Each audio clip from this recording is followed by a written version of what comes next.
So when you were first getting started, how were you able to just keep going? I mean, a lot of guys are gonna get rejected. This stuff doesn't work. Obviously, it just doesn't work. And go through the rejections. I'm a weirdo, man. I was like obsessed. Like I was like really, when I get my mind set on something, nothing else exists.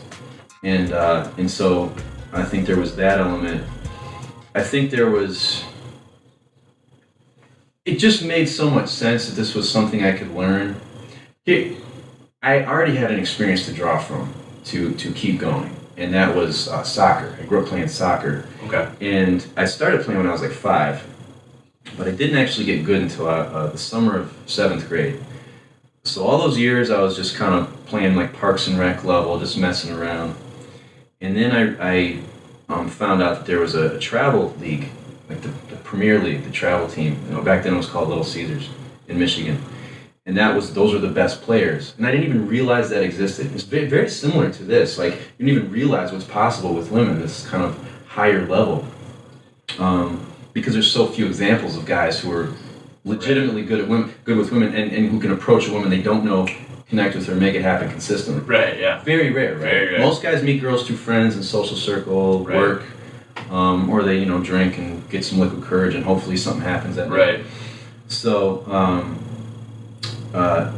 in the soccer thing, I actually, we were having a practice with my, low-level team. And I looked over at this field next to us, and I saw these kids I had never seen before, and they looked really good. Like, they were all, in great shape, and they were, their shots were way harder than, our shots. And I was just like, who are those kids? And someone said, oh, that's the Little Caesars team. I was just watching them. Who are they? I want to be one of those guys. So that summer, I basically went up to this parking lot at my old elementary school that had a lot of big brick walls with no windows. Just wore my sneakers or my indoor shoes, took 5 messed up balls up there, and would just be up there from basically maybe 10 a.m., 9 a.m. to when I couldn't see anymore. It was too dark. The lights were off and I just couldn't see anymore. Every single day for the summer. And by the end of the summer, I tried out and got on that premier team and was one of the best players on it. Nice. So that experience has helped me with a lot of different things that initially were struggles with. I just remember that and I say, okay, I sucked at soccer, worked hard at it. 3 months later, it was good. Another thing that motivated me. We're talking about motivation. I think big picture right now is really that's what we're talking about. Motivation, I think, is all about a sense of attainability. So if you don't think something's possible for you, you're not going to try. And I, talking about the soccer thing, realizing that getting better at something by yourself, starting from within and working through it by yourself, that's possible. Okay, to reach a high level, you could do it. But I also grew up with a couple guys, my buddy Darren and my buddy Frank and then my buddy Ruben, who were all naturally just very good with women. They were having sexual experiences from a very young age. They were charming. They were flirting with girls in 6th, 7th grade. They were having sex by 7th, 8th grade. Just very comfortable with women and just having women kind of show them interest a lot. Okay. So I saw these guys, and there was always sort of this idea that it wasn't really how they looked. It was more about how they thought, how they talked. There was something about them, because there were other good-looking guys in school and cool guys, athletes and stuff. But these guys, there was something about the way they carried themselves. They had a lot of what you call swagger, confidence, or charisma. Right. And charisma comes from within. It starts here. It's not out here. It's here, and then it flows outward. And I call that messaging now. But that's These guys had a lot of charisma, and so having that paradigm of being good with women is about how you think. That was, I think, always there. Maybe not so much on a conscious level at first, but over time, the more stuff I read and learned, I realized I started making connections with, okay, I'm getting better results now by changing my thinking, and then I would draw back to stuff I'd seen these guys do, the way they talked with women, and I started realizing it's all about how you think. Being good with women is all about how you think. It comes down to leadership. Leadership is all about how you think. It's not about how you look. Think about great leaders, Napoleon, for example. I mean, he wasn't a handsome, tall, short guy. Yeah, but he was brilliant, right? And people we're loyal to them. Okay. So. All right, so as you guys know, I'm doing a 30-day challenge, and we're approaching 10 girls a day, and today is actually day 17 of my challenge, and I have Brian Burke here, and he's going to help me with some of the challenges that I'm having, that I'm sure there's thousands, and if not millions of other guys who are having these same problems. So we're going to deep dive into this and really nail down the core problems of what's happening when we're approaching women, that fear, that anxiety, and what's causing us to fail, to not get that number, and to just get rejected. We want to try and get and be more successful with women right from the get-go. All right, so, and just a side note, and for the women, like, if there is any like negative feedback about this, I think really what we're doing here is we're trying to help men build their confidence, be more successful, and have the courage to pursue the women they want. And I've been saying this several times throughout this journey of mine, but just imagine women that if the man of your dreams was standing behind you in Starbucks and he just didn't have the courage to say hi to you. I mean, how would that feel? The guy of your dreams could be right behind you right now, and you just don't know about it because he doesn't have the confidence and he doesn't have the experience to just successfully approach you. And then I swoop in. So that's what we're doing. You have to settle for me, right? That's what we're doing here, and for the ladies, we're helping men, and in return, we think that's going to help you guys because you're going to meet more men that are just the real men. All right. Most women think this is really positive. I mean, I tell women what I do. I show them my website. The kind of feedback I get is like, it's next level, it's groundbreaking, it's great for men, and because it's great for men, it's going to be great for women. Because, right. Guys that, students of mine, what I teach is how to make women feel good. Yeah, That's pretty much. That's good philosophy right there. I don't think there's any woman that would deny that. So we're going to start with just some of the basics. Before we just go into openers and lines and how to build attraction, we really need to start at the beginning and the core of a man's mindset. So Brian, if we could start with some of the basic fundamentals of a man's mindset that he should have to be successful with women. Big paradigm shift here. Instead of thinking about seduction, game, like running game, pickup, trying to be smooth, or trying to be attractive, whatever that means. Yeah. Think about leadership. When you're talking to a woman, you're leading. In fact, you're always leading. The question is, are you aware of it? And are you conscious of the direction you're leading yourself towards and the people in your life towards? So forget seduction. Seduction, the definition of it, if you look it up, it's sort of like enticing someone to do something they probably shouldn't do. I don't want to think like that. I mean, women should spend time with me and connect with me. I don't want to feel like I'm getting over on a woman. Right. If you feel like you're doing that, maybe ask yourself, why do you feel like that? Are you actually offering something, or are you trying to take? So, and that's another big mindset shift, and it sort of goes into trying to seduce and run game, is instead of trying to take or get, right? Get laid, get sex, get pussy, get girls. We use that term, and it's because that's the feeling is you see this girl and you're trying to get. What if instead you went up to her and offered something? Okay. Offered something good, something that would make her feel good. For me, my first mindset, or my first sort of thought when I see a beautiful woman is, and this is actually with anybody I interact with, the first thing I want to do is give them confidence. I want to make that person feel good about who they are. And that's what I do with women. This goes against a lot of the seduction stuff, a lot of the pickup artist stuff. You want to come in and start playing these value status games, like, you're trying to be smooth, witty, maybe using some of the neg stuff, the DHV stuff, right. Some of the old school stuff. Instead, I don't even think about that. I'm not competing with this woman. My mindset, again, big picture, is leadership. Right. Leadership is about team building. So in your life, in like a social situation, you're talking about building your life team. Okay? So I want to add this woman to my life team, potentially. Think about team building. You have tryouts. You make cuts. You add people. And it's just like when you make friends with people. Some people, you keep them in your life. Some people, you don't. And so when I meet a woman, what I want is, it's almost like it's a tryout for her.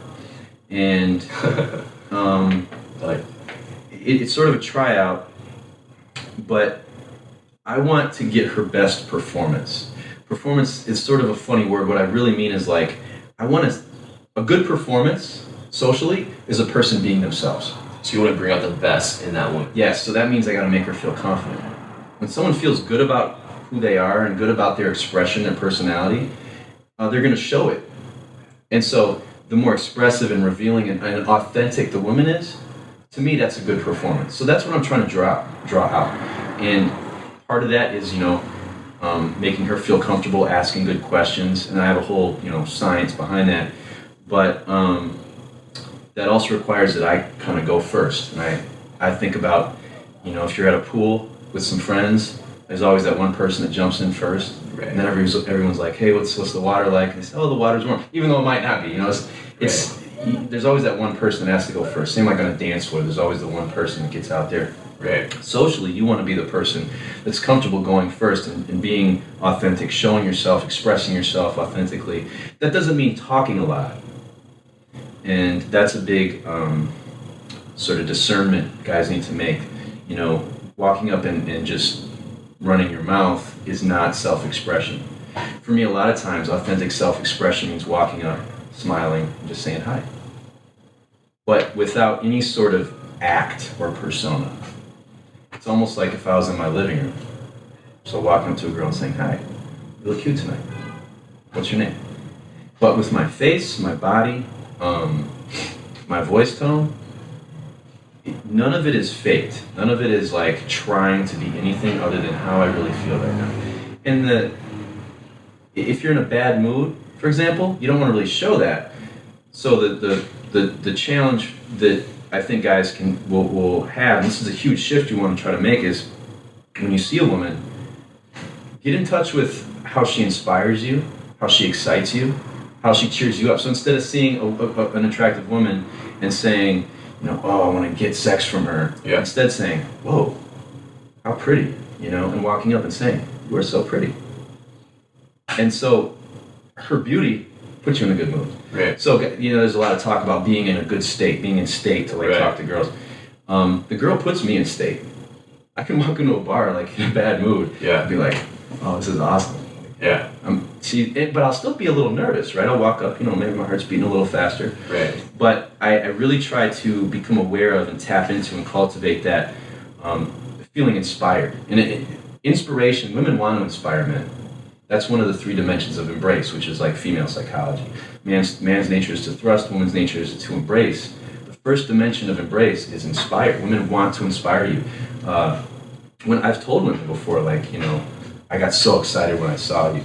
Or when a woman gives me some great advice or, gives me encouragement, to say, you inspire me. Or, you make me want to keep going and try harder. Like I was really depressed. And so, I was saying something like, oh, I was really, I was feeling really down, and then you just cheered me up. You always know how to cheer me up. If you say that to a girl you're seeing, that's gonna make her like you more. Makes her feel good. It makes her, because you become a context for her to be who she wants to be. And she wants to inspire, nurture, and surrender to you. So, so I'm sort of running off track here, but basically coming back to the approach, the mindset is, big picture, meta level leadership, not seduction, not running game, leadership, social leadership, sexual leadership. Think about what women say. I want a man who knows how to take control. I want a man who knows what he wants and goes for it. That's leadership. They're talking about leadership. So, the seduction is sort of this narrow part of human history. It comes from courtship, back when we had the noble class and you had the court, and it's sort of like the social game of trying to get the duchess to sleep with you by using wit and all that stuff. Right. I mean, 2013, you're an engineer, you're a lawyer, you're in college, whatever, you're not a courtesan. Right. You're a grown man and you like women, and so seduction really doesn't have much of in my opinion, it's a very outdated and way off target from what it really takes to be a grown man with a good life, a healthy life, and be able to make connections with women. What you should focus on is leadership. And then in terms of like how that actually applies with your mindset when you approach a woman, make her feel good about herself. Show her that she inspired you. Show her that you're attracted to her. You don't even have to say it. You don't even have to say you're so beautiful or whatever. You can just go up and show it with your eyes. I call that appreciation, which is one of the focalities. And that's when we get really specific into actual moment-to-moment focus. Focalities. It's, focus, it's the word, I made it up. It's the word that combines modality and focus. And again, being good with women is about leadership. Leadership is here. Charisma is here. Confidence is here. In fact, you know how when you see an attractive woman, you look at her body, instantly your mind goes to, your focus goes to her body, and even scientists have figured out like it's 0.7 hip to waist ratio, you know. So you're just instantly sizing her up, and there's a, your radar for her body is very finely tuned, and it's automatic, right? Women are the same, but for your mind. Thing is, they can't directly see your thoughts, but they are trying to figure out what you're thinking.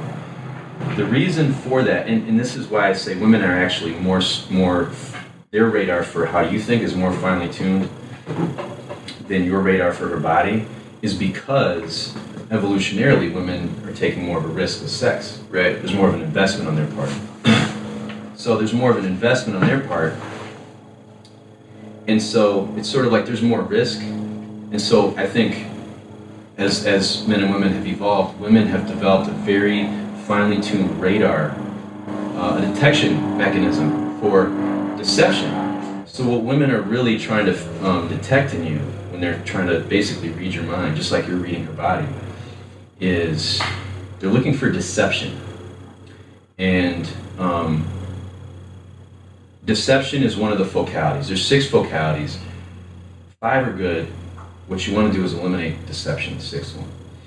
And women are screening out deception, and they're so good at it. Obviously, you can lie and run game and stuff, but that's not a really sustainable strategy, especially the higher quality women, you know, in terms of looks and personality, you know, like good women inside and out. Their radar for bullshit is very high and are very strong. And so that's why running game, using lines, faking your personality is a bad strategy. You can memorize stuff and perfect routines and get really good at lying, but it takes way less effort and way less time to develop leadership. And that's basically cultivating your mind to work within the 5 focalities, which they already do, but you also do deception. So we just want to banish that by focusing on the good one. Okay. Can you talk more about those focalities?